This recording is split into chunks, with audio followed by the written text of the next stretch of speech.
الحمد لله نحمده ونستعينه ونستغفره فنعوذ بالله من شرور أنفسنا ومن سيئات أعمالنا من يهده الله فلا مضل له ومن يضلله فلا هادي له وأشهد أن لا إله إلا الله وحده لا شريك له وأشهد أن محمدًا عبده ورسوله أرسله بالحق بشيرا ونذيرا وداعيا إلى الله بإذنه وسراجا منيرا أما بعد فأعوذ بالله السميع العليم من الشيطان الرجيم قال الله تبارك وتعالى ولقد آتينا لقمان الحكمة أن يشكر لله ومن يشكر فإنما يشكر لنفسه ومن كفر فإن الله غني حميد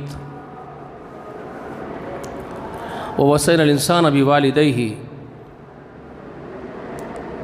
حملته أمه وهنا على وهن وفصاله في عامين أن اشكر لي ولوالديك إلي المصير۔ ہر قسم کی تعریف، حمد و ثنا، بڑائی و بزرگی اللہ وحدہ لا شریک کے لیے لائق و زیبا ہے۔ درود و سلام ہو تمام انبیاء و تمام مرسلین پر، خصوصاً اللہ کی انگنت رحمتیں و برکت نازل ہو نبی آخر الزماں محمد رسول اللہ صلی اللہ علیہ وآلہ وسلم پر۔ اللہم صلی علی محمد وعلی آل محمد وبارک وسلم۔ میں نے آپ کے سامنے سورہ لقمان کی کچھ آیتیں پڑھی اس لیے کہ اللہ رب العالمین نے ان کے نام سے ایک سورہ جس کا نام سورہ لقمان ہے وہ نازل فرمائی ہے، جس کا نام لقمان تھا۔ وہ ایک عظیم شخصیت گزری زمین کی پشت پر، اللہ نے ان کا تذکرہ فرمایا قرآن مقدس میں، جو رہتی دنیا تک باقی رہنے والی کتاب ہے، عظیم الشان اپنا کلام اللہ تعالیٰ کا۔ اس میں اللہ نے اس عظیم ہستی کو یاد دلایا، محمد رسول اللہ جیسی عظیم شخصیت، کائنات کی سب سے بزرگ ترین شخصیت، سب سے بڑے مرتبے والی شخصیت کو اللہ تعالیٰ یاد دلاتے ہیں اور ان کا نام بتاتے ہیں کہ ایک آدمی ایسا گزرا ہے ماضی میں جن کا نام لقمان تھا، ان کو بھی یاد دلا دیجئے، یاد کر دیجئے، آپ کی امت کے سامنے ان کی بات رکھ دیجئے، تو کوئی خاص بات ہوگی تبھی تو حضرت لقمان کا ذکر کیا گیا قرآن مقدس میں۔ حالانکہ لقمان کے بارے میں یہ بات معروف اور مشہور ہے کہ وہ کوئی حکیم تھے، تو یاد رکھ لیجئے وہ کوئی طب کے حکیم نہیں تھے۔ اگر تھے بھی ہوں گے تو قرآن نے طب کی حیثیت سے ان کا ذکر نہیں کیا، کوئی طبی حکیم ہونے کے اعتبار سے قرآن کا ذکر نہیں کرتا ہے۔ واللہ اعلم، اگر وہ کوئی طبی حکیم تھے تو ہو سکتا ہے ہوں گے، لیکن ان کی جس حکمت کو قرآن مقدس نے نقل کیا ہے وہ بہت عظیم الشان حکمتیں ہیں، وہ سمجھنے کی ہے جس کو قرآن پیش کرتا ہے، اور جس کے لیے اللہ تعالیٰ نے ان کا تذکرہ قرآن مقدس کے ذریعے ہم سب کے سامنے فرمایا ہے۔ آج میرا موضوع آپ نے دیکھا ہوگا اولاد کی تربیت کہہ کر کے میں نے لکھ کے ڈالا ہے آپ کو۔ اسی اولاد کی تربیت کے ضمن میں حضرت لقمان کو یاد کیا جانا چاہیے، اور اللہ تعالیٰ نے اسی ضمن میں پیش کیا ہے حضرت لقمان کو۔ چنانچہ اللہ تعالیٰ جو لقمان کے بارے میں خبر دیتے ہوئے فرماتے ہیں، جس کو میں نے ابھی پڑھا، وَلَقَدْ آتَيْنَا لُقْمَانَ الْحِكْمَةَ أَنِ اشْكُرْ لِلَّهِ فَإِنَّمَا يَشْكُرُ لِنَفْسِهِ۔ جو بھی اللہ تعالیٰ کا شکر بجا لاتا ہے وہ لنفسه ہی اپنے نفس کے لیے بجا لاتا ہے، لیکن یہ شکر کرنے کا جذبہ جو اللہ تعالیٰ نے کوٹ کوٹ کے بھر دیا تھا لقمان میں، اور حکمتوں سے آپ کو سرشار کر دیا تھا، جس کا ذکر کرتا ہے وَلَقَدْ آتَيْنَا لُقْمَانَ الْحِكْمَةَ أَنِ اشْكُرْ لِلَّهِ۔ اللہ نے لقمان کو حکمتوں سے نواز دیا تھا کہ وہ اللہ کا شکر گزار بندہ بنے۔ تو حکمت کا سب سے پہلا اور بین اور بڑا تقاضا جو معلوم ہوتا ہے قرآن کے ذریعے سے، بذریعہ قرآن، وہ یہ بات معلوم ہوتی ہے کہ کسی کو اللہ تعالیٰ حکمت عطا کرتے ہیں تو وہ حکمت کا تقاضا ہے کہ جذب شکر پیدا ہوتا ہے۔ حکمت کا پہلا تقاضا ہے کہ بندہ اللہ کا شکر گزار بنے، یہی عظیم حکمت ہے بندے کی، سب سے بڑی حکمت ہے۔ چونکہ اللہ تعالیٰ نے اس کو بیان کیا ہے ان اشکر للہ، اللہ نے اس کو حکمتیں عطا کی تھی اس لیے کہ ان اشکر للہ، کہ وہ اللہ کا شکر گزار بنے۔ تو معلوم ہوتا ہے کہ جس کو حکمت عطا کر دی گئی، جیسے کہ رسول اللہ نے فرمایا صحیح حدیث میں ہے، جسے حکمت عطا کر دی گئی اس کو خیر کثیر عطا کر دیا گیا۔ خود قرآن مقدس میں اللہ کا بیان ہے، کسی کو اللہ تعالیٰ جب حکمت عطا کرتا ہے تو اس کو خیر کثیر عطا کر دیتا ہے اپنے یہاں سے۔ سب سے بڑا خیر حکمت سے نوازا جانا ہے، اور وہ نعمت سے لقمان کو اللہ تعالیٰ نے نواز دیا تھا۔ تو حضرت لقمان نبی اللہ نہیں تھے، اللہ کے نبیوں میں سے کوئی ایک نبی نہیں ہے، مگر اس کے باوجود اللہ نے ان کو جو انعام کیا ہے، جو حکمتیں عطا کی ہے، وہ نبوت میں جو حکمتیں عطا ہوتی ہے وہ عظیم حکمتوں سے اللہ نے آپ کو سرفراز کر دیا تھا۔ تو بڑی دانائی کی باتیں، دانائی کی عقل اللہ نے آپ کو عطا فرمائی تھی، اسی سبب اللہ تعالیٰ نے ان کا ذکر قرآن مقدس میں کیا۔ تو انہوں نے اپنی پوری دانشمندی کو جو بھرپور استعمال کیا ہے عبدیت کے لیے، اللہ کی بندگی کے لیے، کہ اللہ کی بندگی کس طرح کی جاتی ہے، وہ ان کو پورا شعور تھا، وہ اس حکمت سے پوری طریقے سے بھرپور روشناس تھے۔ اللہ کی بندگی، اللہ کو پہچاننا، اللہ کی معرفت، یہ ساری حکمتوں سے وہ واقف تھے۔ یہ سمجھ میں آ گئی حکمت کی بات آپ کو، اور اسی کے چلتے، اسی حکمت کے چلتے، اسی دانائی کے چلتے انہوں نے اپنی اولاد کی تربیت اسی انداز میں کی تھی جو ایک دانشمند، عقل مند آدمی اپنی اولاد کی تربیت کرتا ہے۔ اس کو قرآن نے بہت عمدگی سے پیش کیا ہے۔ تو جہاں اولاد کی تربیت کا مسئلہ ہمارے سامنے آ جائے تو ہم کو سب سے پہلے یہ چیز دیکھنا چاہیے کہ اولاد کی تربیت کس طرح کی جاتی ہے۔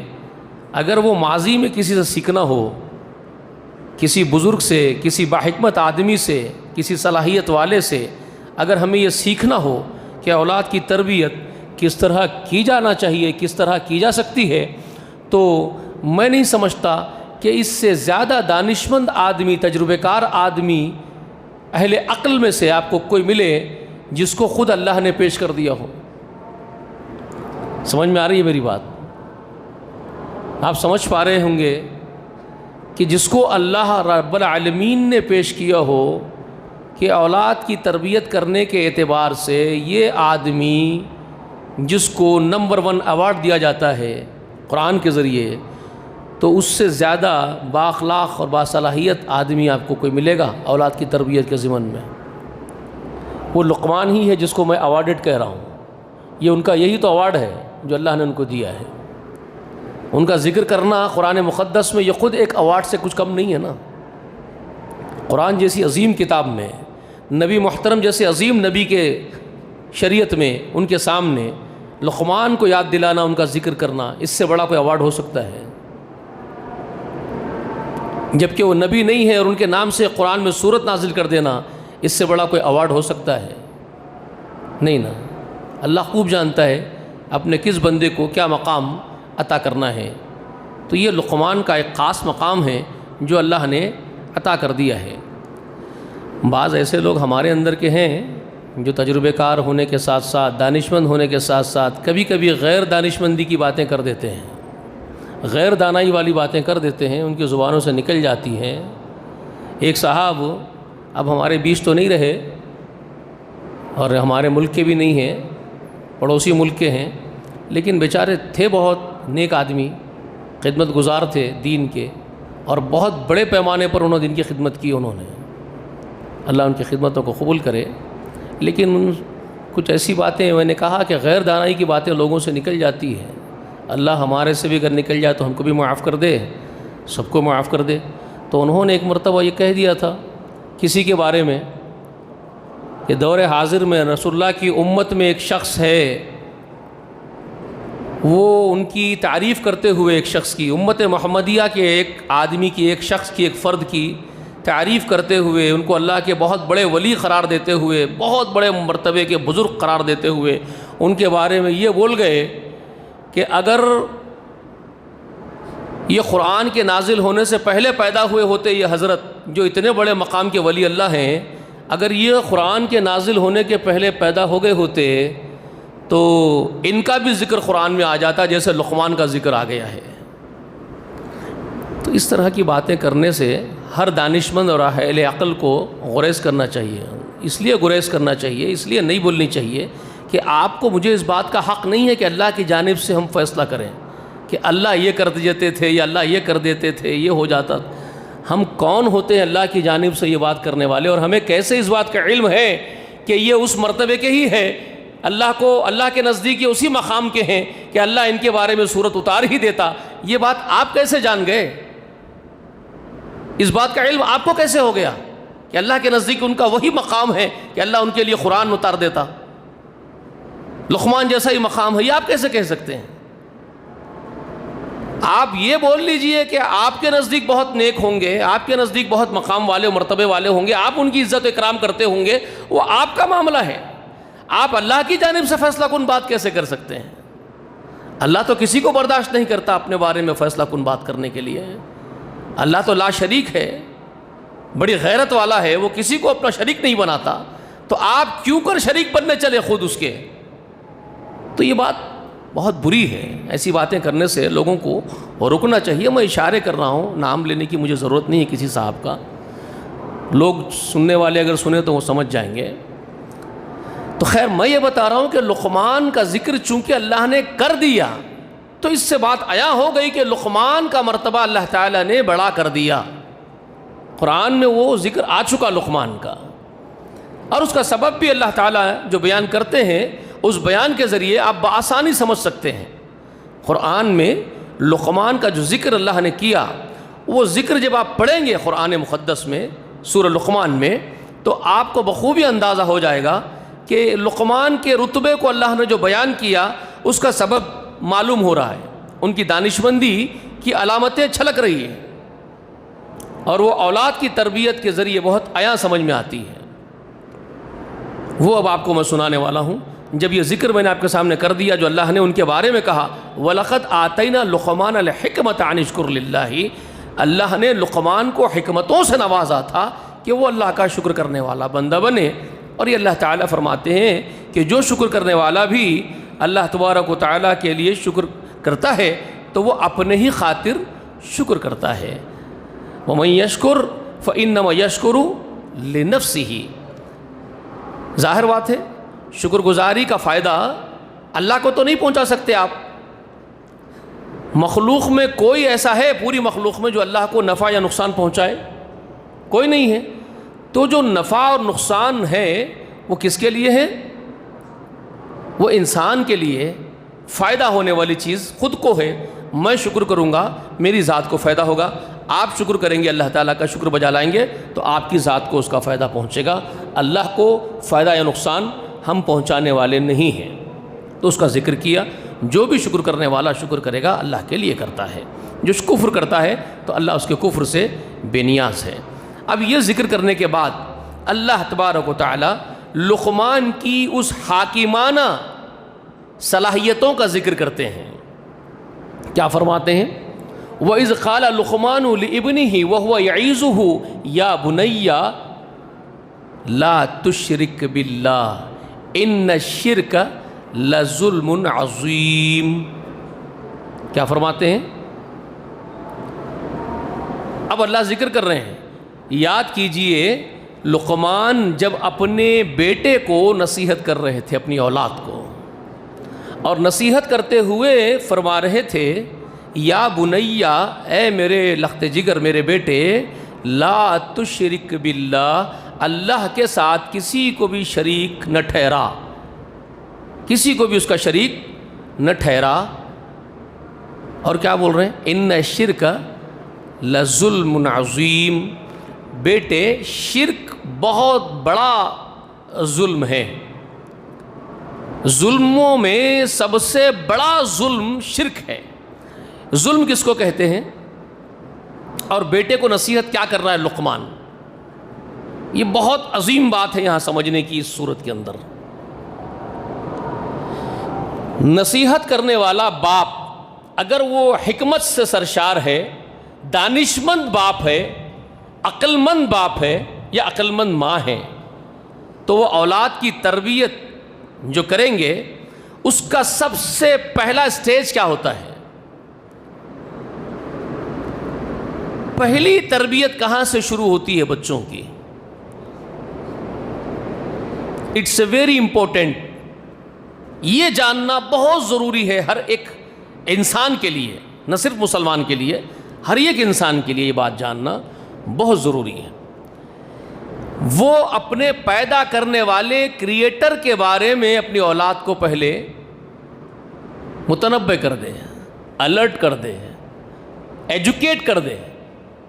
میری بات سمجھ میں آ رہی ہے آپ کو؟ سب سے پہلے اپنی اولاد کو ایجوکیٹ کرے اپنے خالق کے بارے میں، پیدا کرنے والے کے بارے میں۔ وہ کون ہے جس نے تم کو پیدا کیا؟ وہ کیسا ہے جس کی تم عبادت کرتے ہو، جس کو سجدے رکوع کر رہے ہو، جس کے سامنے قیام کیا جائے؟ وہ کائنات پیدا کرنے والا، وہ حقیقی معبود، وہ کیسا ہے؟ پہلی پہچان اس معبود برحق کی کرائی جائے اپنی اولاد کو۔ یہ ہے سب سے پہلا درس بچوں کا، پہلا سبق، پہلا لیسن، فرسٹ لیسن یہ ہے اولاد کو جو بچے ماں باپ کریں گے۔ اب یہ کیسے شروع ہوتا ہے بھائی؟ سیدھی سی بات ہے اور بہت آسان بات ہے لاجیکلی۔ ماں باپ واقف ہوں گے اس کریٹر سے، اپنے معبود سے، تو اپنی اولاد کو بھی اس کا تعارف کروائیں گے، اس کے بارے میں ایجوکیٹ کریں گے۔ اس کے علاوہ ہو سکتا ہے کیا لاجیکلی؟ آپ بتائیے۔ اب میں خود اگر اس سے واقف نہیں ہوں کسی سے تو میں اس کا تعارف کیا کرواؤں گا کسی کو؟ ظاہر بات ہے میں کسی کا انٹروڈکشن کروا رہا ہوں کسی کو تو میں پہلے سے اس کو جانتا ہوں جس کا انٹروڈکشن کروا رہا ہوں۔ یہ لاجیکلی بات ہے نا بھائی، اس سے ہٹ کے تو نہیں ہو سکتی۔ میں ہی نہیں جانتا ہوں تو میں کیا بتاؤں گا سامنے کسی کو؟ تو سب سے پہلی چیز کیا ہوگی؟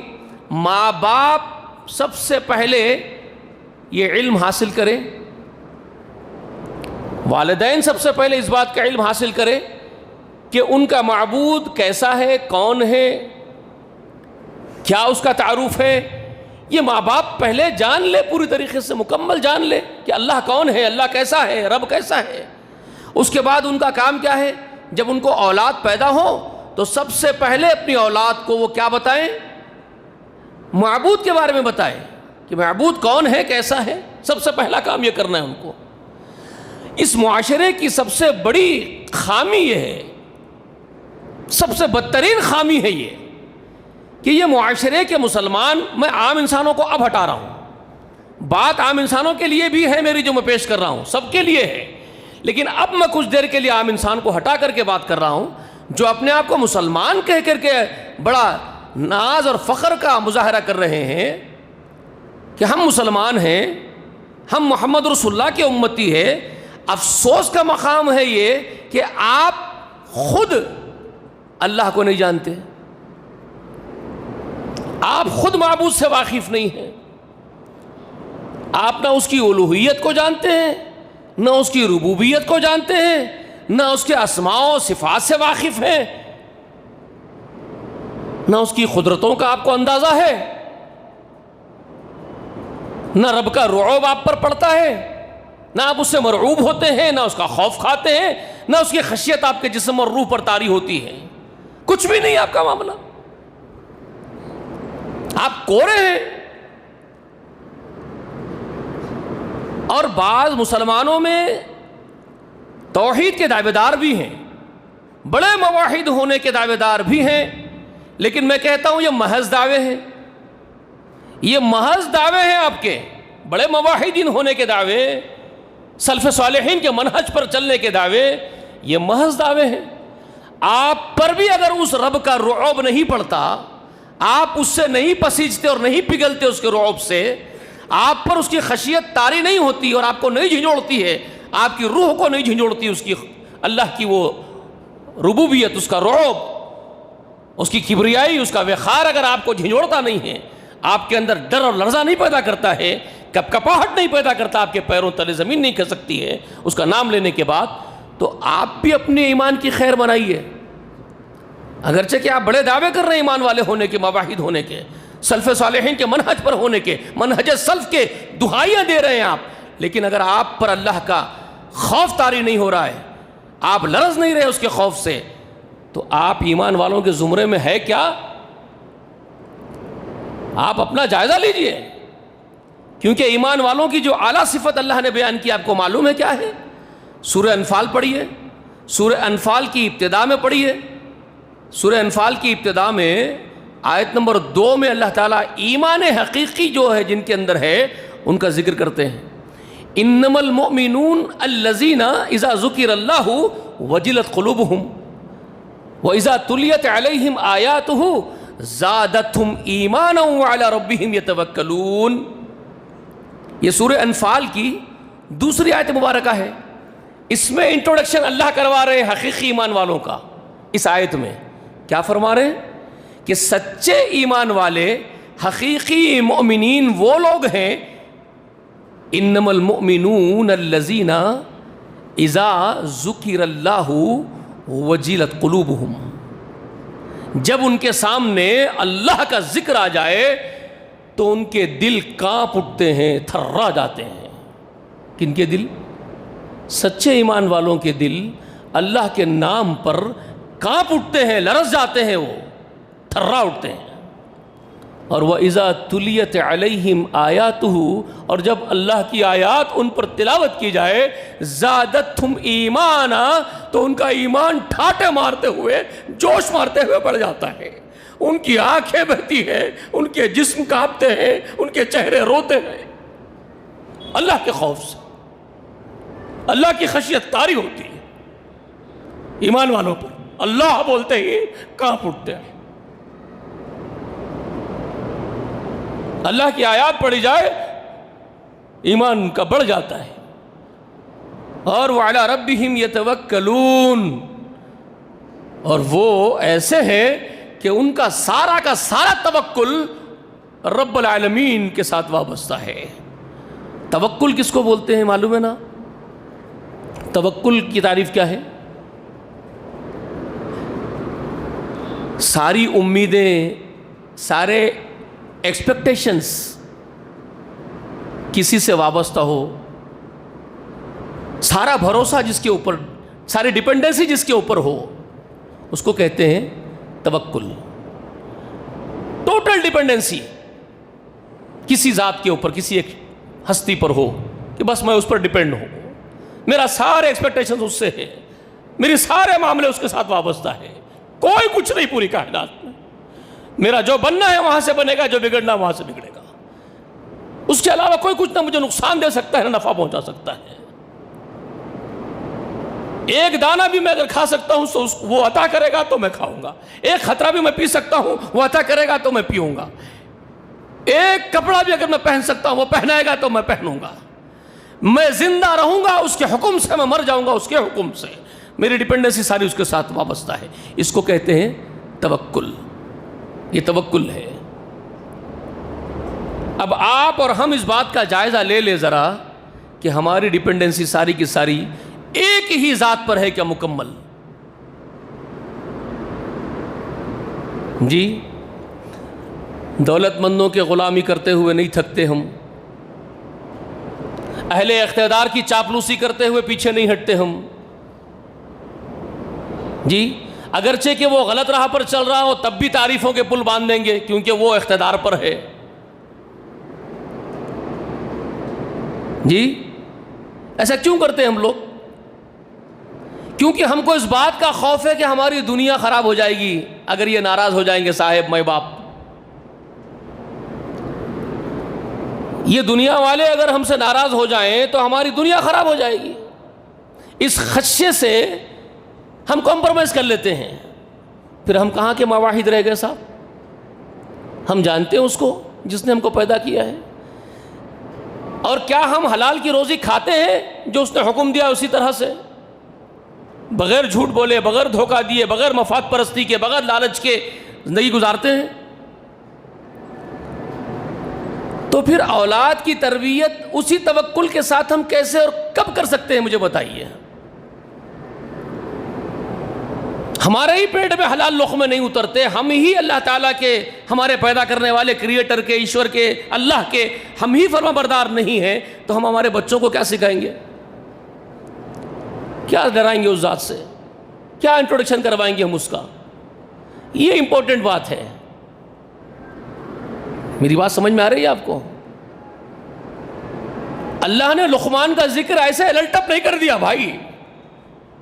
اگر اللہ نے اس کا ذکر کیا ہے تو آپ جان لیجئے کس مقام پر تھا ہوگا وہ توکل کے، وہ دانش مندی اور حکمت کے کس مقام پر فائز ہوگا لقمان، جس کو اللہ نے عظیم قرآن میں ذکر کیا ہو۔ سوچو، بھائی تو نہیں ہوگا وہ اپنے بیٹے سے جب یہ کہہ رہا ہو یا بنیا لا تشرک باللہ ان الشرک لظلم عظیم، تو میں آپ کو ظلم عظیم سمجھا رہا ہوں۔ کیا ہوتی ہے سب سے بڑی بے عدلی؟ ظلم کہتے ہیں بے عدلی کو، ناانصافی کو۔ ظلم کی ضد، ظلم کی ضد، اس کے اپوز جو لفظ ہے ضد، وہ کیا ہے جانتے ہیں؟ عدل و انصاف۔ ظلم کا اپوز جو لفظ ہے وہ عدل و انصاف ہے، اور عدل و انصاف کا اپوز ظلم و زیادتی ہے۔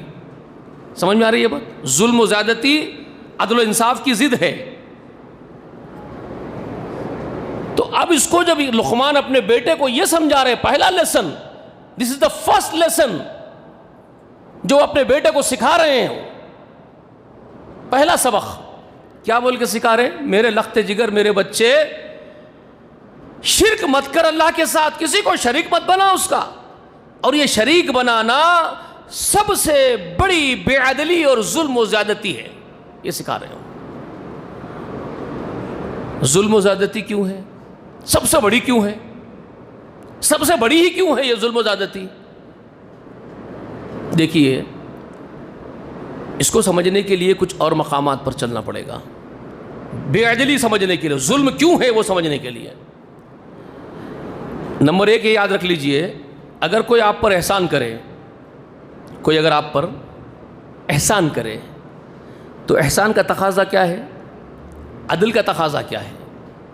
عدل کس کو کہتے ہیں؟ عدل، برابر کا احسان، انصاف کرنا، کس کو کہتے ہیں وہ بتا رہا ہوں میں۔ قرآن مقدس میں احسان کے بارے میں سورہ رحمان میں آیا، هل جزاء احسان الا الاحسان، احسان کی جزا احسان کے سوا کیا ہونا چاہیے؟ قرآن پوچھ رہا ہے آپ سے، سورہ رحمان میں اللہ پوچھ رہے ہیں احسان کا بدلہ کیا ہونا چاہیے سوائے احسان کے؟ احسان کرنے والے کے ساتھ احسان کرو، یہ کیا ہے؟ انصاف ہے۔ لیکن قرآن آپ کو جو حکم دیتا ہے، اللہ جو آپ کو حکم دیتا ہے، وہ ذرا اس سے آگے کا دیتا ہے۔ میری بات ذرا موضوع سے آپ یہ مت سمجھے کہ ہٹ رہا ہوں میں، نہیں، موضوع پہ ہی ہوں، کچھ بہت بنیادی باتیں آپ کو سمجھا رہا ہوں، وہ سمجھیے۔ قرآن آپ کو احسان کا بدلہ انصاف کے ساتھ پورا کرنے کا تو حکم دیتا ہی ہے، اس کے ساتھ ایک اور آگے اسٹیپ بڑھا کر کے آپ کو آگے بڑھنے کا حکم دیتا ہے قرآن۔ اور اس حکم کو قربان جائیے میرے نبی محمد پر صلی اللہ علیہ وسلم پر سے ہر خطاب میں لوگوں کو، اپنی امت کو بتاتے تھے، ہر خطاب میں الرٹ کرتے تھے، چوکنے کرتے تھے، سبق سکھاتے تھے، ہر خطبے میں اپنے کیا بولتے تھے؟ ان اللہ یامر بالعدل والاحسان، عدل اور احسان۔ اب یہ احسان کو سمجھنا ہے آپ کو۔ عدل تو احسان کا بدلہ احسان سے چکا دینا، یہ تو عدل ہو گیا، لیکن احسان کہتے کس کو ہے؟ احسان کہتے ہیں عدل سے آگے نکلنے کو۔ اس کی تربیت خود محمد رسول اللہ اپنی امت کو فرماتے تھے۔ ایک مرتبہ صحابہ میں سے کچھ لوگ رسول اللہ کے پاس تشریف لائے، آ کر کے پوچھتے ہیں رسول اللہ، کوئی ایک صحابی آئے، ان کے ساتھ بھی کوئی تھے، تو وہ پوچھتے ہیں رسول اللہ قرابت داروں کے ساتھ حسن سلوک کرنے کی تربیت آپ ہم کو کرتے ہیں، اللہ قرآن کے ذریعے ہم کو کرتا ہے. ہم تربیت کو قبول کرتے ہیں آپ کی قرآن کی، اور ہم لوگوں کے ساتھ صلہ رحمی کرتے ہیں، ہم کرتے ہیں. مگر اس صلہ رحمی کا بدلہ سامنے والے ہمارے ساتھ وہ نہیں کرتے جو کرنا چاہیے، جو ہم کر رہے ہیں. وہ بدسلوکی کرتے ہیں اور ہم احسان کرتے چلے جاتے ہیں، ان کے اوپر سلوک کرتے چلے جاتے ہیں، اور وہ بدسلوکی کرتے جاتے ہیں. تو کیوں اگر وہ ہمارے ساتھ بدسلوکی کرے تو ہم کیوں احسان کریں ان کے اوپر؟ یہ سوال رسول اللہ سے پوچھا. اب قربان جائیے میرے آقا محمد رسول اللہ پر سلف صالحین کو تربیت محمد رسول اللہ نے کیسی کی، اور سلف کس پر تھے، اور سلف کے خلف آج کہاں ہیں، اور یہ خلف یہ بڑا دعویٰ کر رہے ہیں کہ ہم منہج سلف پر ہے. ذرا اپنا جائزہ لو تم منہج سلف پر ہو کہ نہیں ہو. اب رسول اللہ کیا کہہ رہے ہیں؟ سلفیوں تم سے کہہ رہے رسول اللہ، ہمارے اسلاف سے کہہ رہے، صحابہ سے کہہ رہے. کیا میاں تمہارے ساتھ اگر کوئی احسان کرے تو تم احسان کر دیے تو بدلہ ہو گیا نا. تم جو سوال مجھ سے پوچھ رہے ہو کہ ہم تو صلہ رحمی کر رہے ہیں اور وہ بدلے میں خطا رحمی کر رہا ہے، تو ہم کیوں کریں؟ تو کون سا کمال اگر تم کر دو گے یہ کر کے کہ وہ صلہ رحمی کرے تو تم صلہ رحمی کرو، تو وہ تو عدل ہو گیا نا، وہ تو برابری کا حصہ ہو گیا. وہ تو پہلا اسٹیپ ہے، وہ پہلا اسٹیج ہے برابر عدل. ان اللہ یامر بالعدل پر آپ آ گئے، عدل کر دیا آپ. وہ اچھا کرا، آپ اچھا کر دیے، عدل ہو گیا. لیکن اس کے بعد جو حکم ہے آپ کو والاحسان، یامر بالعدل کے بعد والاحسان، عدل سے آگے نکلو، احسان کرو. اگر وہ احسان کرا، اچھا کرا، تم اچھا کر دیے تو برابری ہو گئی، قصہ ختم ہو گیا، پھٹم پھاڑ ہو گیا. تم کرے وہ کرے، وہ کرے تم کرے، ہو گیا. لیکن اللہ تم کو اس سے آگے بڑھنے کا حکم دیتا ہے. اگر وہ خطا رحمی کرے تب بھی تم حسن سلوک کرو، یہ احسان ہے، اور اس کا حکم ہے، اس کی آرڈیننس ہے، آرڈر اس کا ہے. تم کو اس سے آگے بڑھو، برا کرنے والے کے ساتھ بھی اچھا کرو. تو جب دنیا میں اللہ تعالیٰ کی تعلیم، مخلوقات میں اللہ تعالیٰ کی تعلیم یہ ہے کہ تمہارے ساتھ اگر کوئی اچھا کرے تو تم زیادہ اچھا کرو. رب نے تمہارے ساتھ اچھا کیا کہ برا کیا؟ جی اب ایک سوال یہاں ہے، میں ظلم عظیم سمجھا رہا جو لقمان اپنے بیٹے کو سکھا رہے ہیں. حکمت کی باتیں، دانائی کی باتیں جو لقمان سکھا رہے ہیں، وہ ہمارے پڑھلے پڑھی کیا؟ قرآن تو سبھی پڑھ رہے ہیں بھائی. حفاظ اکرام تو 2-2 3-3 قرآن رمضان میں ختم کر رہے ہیں، کھڑے رہ کے ہم سن رہے ہیں ان کے پیچھے. قرآن پڑھ لے پڑھا. کیا حکمت کی دانائی کی باتیں ہیں جو لقمان کو اللہ نے عطا کی تھی، جس کا ذکر اللہ کر رہے ہیں. وَلَقَدْ آتَيْنَا لُقْمَانَ الْحِكْمَةَ أَنِ اشْكُرْ لِلَّهِ. اللہ لقمان کو نواز دیا تھا حکمتوں سے. وہ کیا حکمتیں تھی؟ ہمارے پڑھلے پڑھتی ہے، وہ برخوردار ہمارے پڑھلے پڑھتی ہے. سمجھنے کی باتیں ہیں، وہ ہے یہ سمجھنے کی باتیں. کیا بول رہے لقمان؟ ظلم عظیم ہے بیٹا. کیوں ہے؟ اب اللہ کے وہ کرم پر آئیے جو ہم پر اللہ کے کرم ہیں، جو اللہ کے احسانات ہیں ہم پر. جی وَلَقَدْ كَرَّمْنَا بَنِي آدم کہا اللہ نے. ہم نے بنو آدم پر بہت بڑا کرم کیا ہے، بہت بڑا کرم کیا، عزت دی اس کو، عزت دی ہم نے اس کو، آدم کے بیٹوں کو. کیا؟ فرشتوں سے کہا اذ قال ربک للملائکۃ انی جاعل فی الارض خلیفہ. فرشتوں سے کہا کہ میں زمین میں ایک نائب پیدا کر رہا ہوں. فرشتوں کو جھکا دیا اس کے سامنے. جی اذا نفخت فیہ روح فی روحی، جب میں اس کے اندر اپنی روح پھونک دوں گا تو تم اس کے سامنے سجدے میں گر جانا. ففقعوا من الساجدین، سجدے میں گر جانا اس کے سامنے. کس کے سامنے؟ ہم ہمارے باپ آدم کے سامنے، انسانوں کے سامنے فرشتوں کو جھکا دیا. ہمارے بارے میں اللہ تعالیٰ خبر دیتے ہیں آدم کو وہ نام سکھائے. وَعَلَّمَ آدَمَ الْأَسْمَاءَ كُلَّهَا، آدم کو کائنات کی ہر چیز کے نام سکھائے. ثُمَّ عَرَضَهَا عَلَى الْمَلَائِكَةِ، پھر فرشتوں کے اوپر وہ نام پیش کیے. کہا انبئونی بِأَسْمَاءِ هَؤُلَاءِ إِن كُنتُمْ صَادِقِينَ، اگر تم سچے ہو تو یہ نام گنو. تو انہوں نے کیا کہا؟ قالوا سبحانك لا علم لنا الا ما علمتنا، اللہ آپ پاک و منزہ ہے، ہمیں اس کا علم نہیں، جتنا آپ ہم کو سکھائے ہم اتنا جانتے ہیں. تو آدم سے کہا یا آدم انبئوہم بِأَسْمَاءِ هَؤُلَاءِ، آدم تو ان کو گن کے بتا وہ نام. آدم گن دیے. تو اللہ نے کیا ثابت کیا؟ کہ وہ علم میں برتری فرشتوں کے مقابلے میں ہم نے آدم کو دی. کیا کیا دیا آپ کو؟ آپ کو اکرام، آپ کو کرمنا.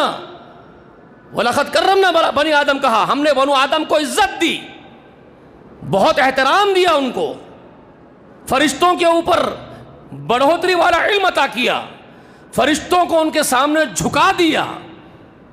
اللہ نے آپ کو وقار اور بلندی کے آسمان تک پہنچایا. اب تقاضا کیا تھا عدل کا؟ کہ آپ اپنے اس عظیم الشان محسن اللہ کے ساتھ کیا سلوک کرتے ہیں؟ اپنے اس معبود برحق اور خلاق العلیم خالق کائنات آپ کے خالق کے ساتھ آپ کا سلوک کیا ہونا چاہیے؟ کیسا سلوک ہونا چاہیے آپ کا؟ جبکہ حقیقت یہ ہے کہ وہ یکتا ہے، یگانہ ہے، اکیلا ہے، بڑی قدرت والا ہے، کوئی اس کا ہمسر نہیں ہے، کوئی اس کا شریک نہیں ہے. یہ ایک ریالٹی ہے. وہ اپنے آپ محمود ہے، یہ حقیقت ہے. وہ عرش عظیم پر فائز ہے، یہ حقیقت ہے. کوئی اس کے قائم مقام کھڑا ہونے کی طاقت اور تاب نہیں لا سکتا پوری مخلوق میں، پوری کائنات میں. یہ اپنی جگہ حقیقت ہے. اب آپ کیا کر رہے ہیں؟ آپ کیا کر رہے ہیں؟ آپ اس کی عظمت کو، اس کے وقار کو مجروح کر رہے ہیں. آپ اس کو رسوا کر رہے ہیں. آپ ادنا اس کی مخلوق میں اس کا ہمسر بنا دیتے ہیں، اس کا ہمنوا کھڑے کر دیتے ہیں، اس کا جیسا کھڑے کر دیتے ہیں، اس کا قائم مقام بنا دیتے ہیں کسی کو. تو آپ اچھا سلوک کر رہے ہیں اپنے پروردگار کے ساتھ؟ آپ عدل کر رہے ہیں؟ احسان کر رہے ہیں؟ کیا کر رہے ہیں آپ؟ جی ظلم کر رہے ہیں آپ، بے عدلی کر رہے ہیں آپ، سب سے بڑی ناانصافی کر رہے ہیں آپ. کائنات کی سب سے بڑی ناانصافی یہی ہے.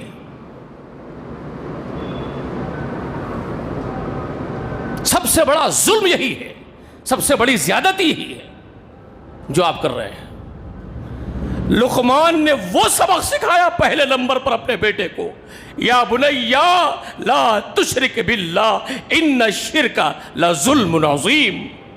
میرے لخت جگر میرے بیٹے، اللہ کا شریک کسی کو نہ ٹھہرا، اس سے بڑا کوئی ظلم، کوئی زیادتی، کوئی ناانصافی نہیں. سمجھئے بات؟ کتنے ماں باپ ہم میں سے ایسے ہیں جو اس ریالٹی سے واقف ہیں؟ جی ہم میں کتنے لوگ ہیں جو اللہ کو جانتے ہیں، اس کی معرفت سے واقف ہے، اور اپنے بچوں کو وہ انٹروڈکشن کروا رہے ہیں رب کا جو رب چاہتا ہے انٹروڈکشن کروانا اپنی اولاد کو؟ کتنے لوگ سکھا رہے ہیں؟ معاف کیجئے گا، خود واقف نہیں ہے تو کیا سکھائیں گے؟ اولاد کی تربیت تو بہت دور سے آتی ہے صاحب. حسب نسب، خاندان، کنبہ. دیکھیے نکاح کرتے وقت میرے آقا کی تربیت تھی. نکاح اگر آپ سمجھ رہے ہیں کہ نکاح سے کیا تعلق ہے اولاد کی تربیت کا، تو بہت گہرا تعلق ہے. اولاد کی تربیت کا تعلق نکاح سے بھی بہت گہرا ہے، بہت گہری وابستگی ہے. جی اللہ نے سب سے پہلے آدم کو پیدا کیا تو ان کی پسلی سے انہی کے لیے جوڑا نکالا. پہلا رشتہ کائنات کا جو وجود میں آیا ہے وہ میاں اور بیوی کا وجود میں آیا ہے. ماں باپ تو اس وقت بنے جب ان کو بیٹے پیدا ہوئے، بیٹے بیٹیاں پیدا ہوئے. جب ان کو اولاد پیدا ہوئی آدم اور حوا کو، تب جا کر کے ماں اور باپ کا ایک رشتہ وجود میں آیا. جب انہوں ماں باپ بنے، اس سے پہلے تو ماں باپ بنے نہیں تھے، تو ماں باپ تھے ہی نہیں، تو پھر کون تھے؟ میاں اور بیوی تھے صرف پہلے. تو میاں بیوی کا رشتہ تو قدیم ہے، ماں باپ کے رشتے سے بھی قدیم ہے، پرانا ہے، پہلا رشتہ ہے. تو اس کی امپورٹنسی کیا ہے؟ اس کی خصوصیت بہت خاص ہے، بہت اہم ہے. وہی دونوں سے تو نکلیں گی نسلیں جو یا تو ظالم بنے گی یا تو عادل بنیں گی. سمجھ میں آ رہی ہے میری باتیں آپ کو؟ اس کا انتخاب کیسے ہو، اس کی تربیت محمد نے نہیں کی صلی اللہ علیہ وسلم نے، تو یہ تو رسول اللہ پر الزام ہو جائے گا.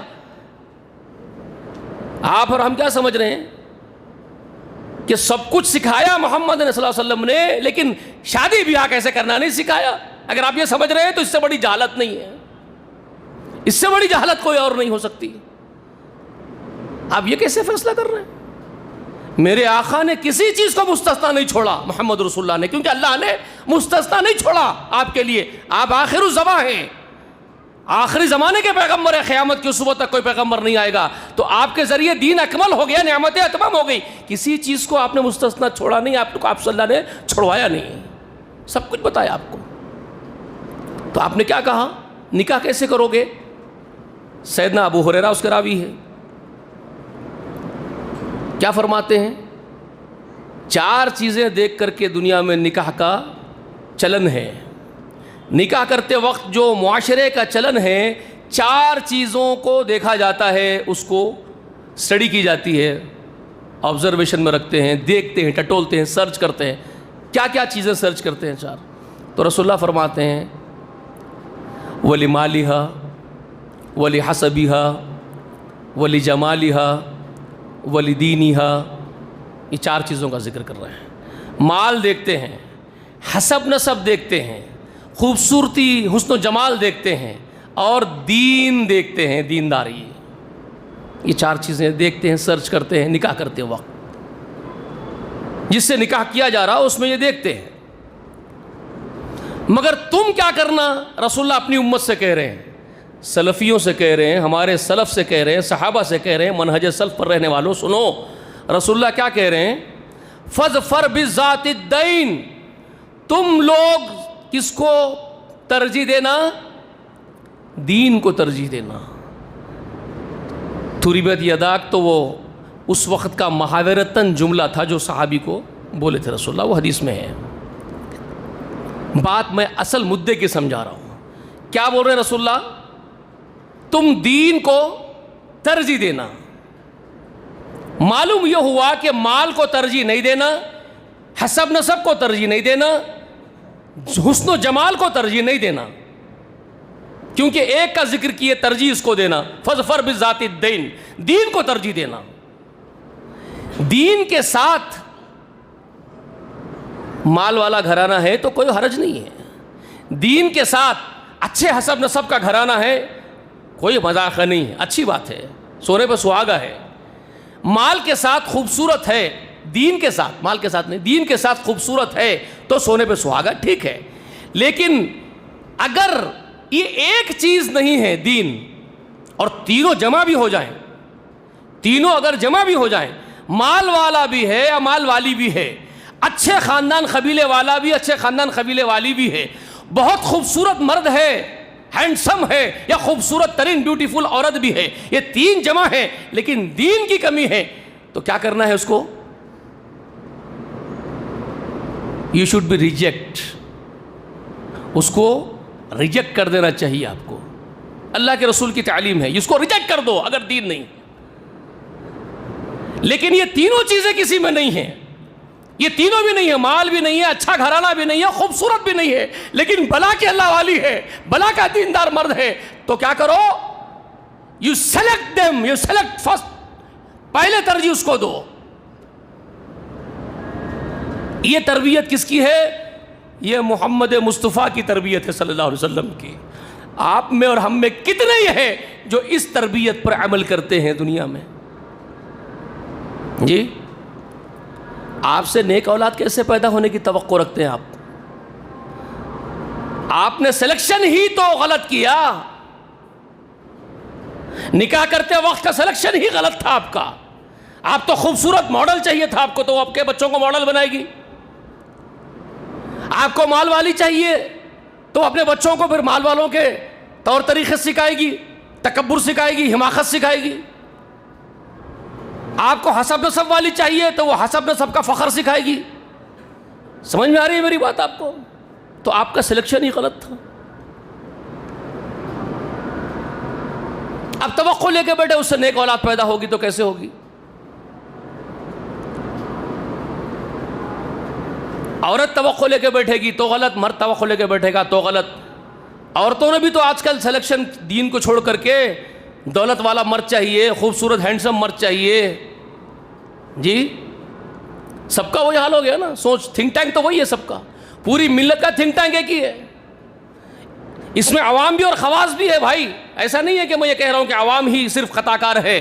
جو بڑے بڑے داڑیاں والے ہمارے خواص ہیں نا، وہ ان کی نگاہیں بھی وہی ہیں۔ مال والے معیاری گھرانے ہونا، حسب نسب خاندان قبیلے والے ہونا، خوبصورت ہونا، دین کو امپورٹنسی دینے کا جو چلن ہے وہ صحابہ میں جو تھا وہ آہستہ آہستہ ختم ہو گیا، اس معاشرے میں ہی نہیں۔ اب اگرچہ کہ آپ دعوے کرتے رہو ہم سلفی ہیں، ہم اہل سنت ہیں، ہم فلانے ہیں، ہم ڈمکے ہیں، آپ بولتے رہو، چلن تو ختم کر دیا آپ نے سلفیوں کا۔ اہل سنت کا چلن ہی نہیں آپ کے پاس، تو اہل سنت کیسے بن گئے؟ تو یہ وہ باتیں ہیں جو سمجھنے کی ہے۔ اولاد کی تربیت کیسے کریں گے؟ وہاں سے آنا پڑے گا۔ آپ میں دین ہو، پھر آپ جس کو چوائس کر رہے ہو ان میں دین ہو، اور دین کے اوپر دونوں عمل کر رہے ہو، دن میں خشیت ہو، دل میں اور روح میں خشیت ہو، رب کی معرفت آپ کے اندر ہو، آپ اپنے رب کو جانتے ہو، آپ رب کے سامنے ڈرتے ہو، لرزتے ہو، کانپتے ہو، اور آپ دعائیں کریں گے۔ بیوی سے ملیں گے تو یہ کہتے ہوئے جائیں گے، کیا کہتے ہوئے جائیں گے جانتے ہیں؟ جانتے ہی نہیں۔ بیوی سے ملنا کیسے نہیں معلوم، نیک اولاد کیسے پیدا ہوگی؟ اللہ کا نام لے کے جانا پڑے گا، بسم اللہ، اور بولنا پڑے گا اللہم جنبنا الشیطان وجنب الذی ما رزقتنا، دعا کرنی پڑے گی۔ آپ جانتے ہی نہیں۔ اللہ آپ کے نام سے ہم ملن کرتے ہیں دونوں، آپ کا بندہ اور بندی، آپ کا غلام اور غلام نہیں، آپ کے حکم کے مطابق ہم یہ کام کر رہے ہیں، جس کا آپ نے حکم دیا ہے اس کے لیے کر رہے ہیں ہم یہ کام۔ اور اے اللہ شیطان مردود سے ہم دونوں کو بچا لے، اور جو اولاد ہم سے پیدا کرے گا تو اس کو بھی بچا لے۔ یہ دعا کر کے ملاقات ہوتی ہے، یہ آپ جانتے ہی نہیں۔ رسول اللہ کی باتیں آپ کو یاد ہے کیا؟ کچھ بھی نہیں اس امت کو بھائی۔ رسول اللہ کیا فرمائے تھے جانتے ہیں؟ مشہور حدیث ہے، بچوں کو پڑھاتے ہیں مدرسوں میں، پھر بھول جاتے ہیں ہم، پھر خود کی باری آتی تو بھول جاتے ہیں۔ بچوں کو پڑھانا ہمارے پاس کیا ہو گیا معلوم ہے؟ مولویوں کے لیے سلیبس، صرف روزی کمانا ہے، وہ ایک پریکٹیکلی کام ہے ہمارا، جو ہم کو ہنر ہے ہمارا پڑھانا، وہ پڑھا دینا ہے، تنخواہ لے لینا ہے، نکل جانا ہے، عمل نہ ان کو کرنا ہے نہ ہم کو کرنا ہے۔ یہ ہمارا کانسیپٹ ہے۔ رسول اللہ فرماتے ہیں اگر گھر میں داخل ہو سلام کر کے داخل نہیں ہوتے ہو تو کیا ہوتا ہے؟ رسول اللہ فرمائے کیا ہوتا ہے؟ اگر آپ گھر میں داخل ہوتے ہو سلام نہیں کرتے، داخل ہو جاتے ہو، تو کیا ہوتا ہے معلوم ہے آپ کا؟ فیکٹ کیا ہے؟ کیا نقصان ہوگا آپ کا؟ آپ جانتے ہو اس کو؟ رسول اللہ نے نہیں سکھایا آپ کو؟ رسول اللہ نے سکھایا اگر آپ گھر میں داخل ہوتے وقت سلام نہیں کر کے داخل ہو جاتے ہو تو آپ کے سامنے آپ سے پہلے ابلیس لعین آپ کے گھر میں داخل ہو جاتا ہے، آگے آپ کے گھر میں گھسڑ لیے۔ اس کے بعد کیا فرماتے رسول اللہ؟ اگر آپ کھانا کھانے کے لیے بیٹھتے ہو، کھانا کھا رہے ہو دسترخوان پر بیٹھ کر کے، اللہ کے نام سے لقمہ نہیں لیتے ہو تو آپ کو معلوم ہے اس کا نقصان کیا ہے؟ آپ کو کیا نقصان ہوگا اس کا؟ جی کیا فیکٹ ہے اس کا؟ نقصان کیا ہوگا اس کا؟ کیا لاس ہے آپ کا؟ آپ کے کھانے سے پہلے آپ کے کھانے میں ابلیس لعین فارغ ہو جاتا ہے، پہلے وہ تناول کر لیتا ہے، آپ کا کھانا پہلے وہ کھا لیتا ہے، پھر آپ کھاتے ہو۔ پھر اسی طرح سے رسول اللہ فرماتے جب بیوی سے جمع کرتے ہو، اپنی ہم بستری کے لیے بیوی کے پاس جاتے ہو اور اللہ کا نام نہیں لیتے، شیطان مردود سے اللہ کی پناہ طلب نہیں کرتے، تو کیا نقصان ہوتا ہے آپ کا معلوم ہے آپ کو؟ بستر میں جب جاتے ہو اللہ کا نام نہیں لیتے ہو تو رسول اللہ کیا فرماتے ہیں؟ آپ سے پہلے آپ کے بستر میں وہ ابلیس داخل ہو جاتا ہے۔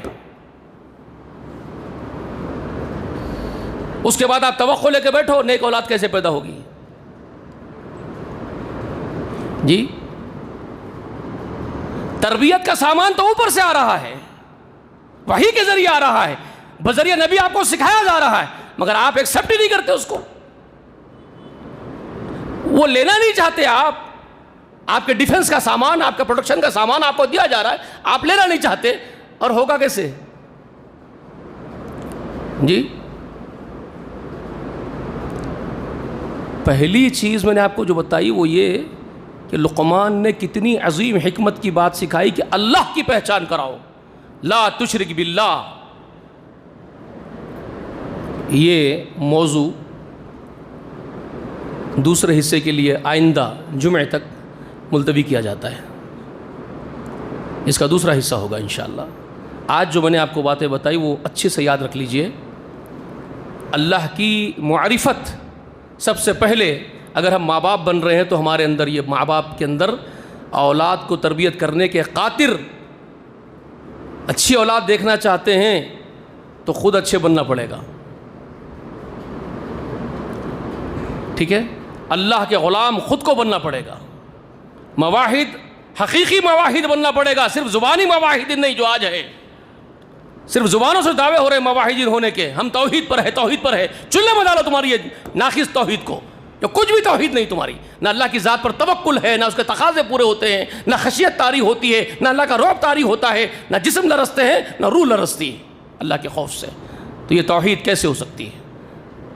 حقیقی مواحدین بننا پڑے گا، اللہ کے خوف سے لرزا و ترسا رہنا پڑے گا، ہمہ وقت دعاؤں میں رہنا پڑے گا اللہ کے حضور میں. پھر دوسرے اسٹیجز آئیں گے جس کا میں آپ کو ذکر کروں گا آئندہ آنے والے جمعے میں. اللہ تبارک و تعالیٰ سے دعا ہے کہ اللہ کہنے والا سب سے زیادہ اس بات کا محتاج ہے کہ آپ کی خصوصی ہدایت ہو، توفیق ہو. اللہ مجھے توفیق عطا فرما، اور پھر میرے سب سننے والے میرے بھائیوں کو اس بات کی توفیق دے کہ ہم آپ کے نیک بندے بن جائیں، آپ کے منشے کے مطابق زندگی گزارنے کی ہم کو توفیق عنایت فرمائیے. آمین. وآخر دعوانا ان الحمد للہ رب العالمین. السلام علیکم ورحمۃ اللہ وبرکاتہ.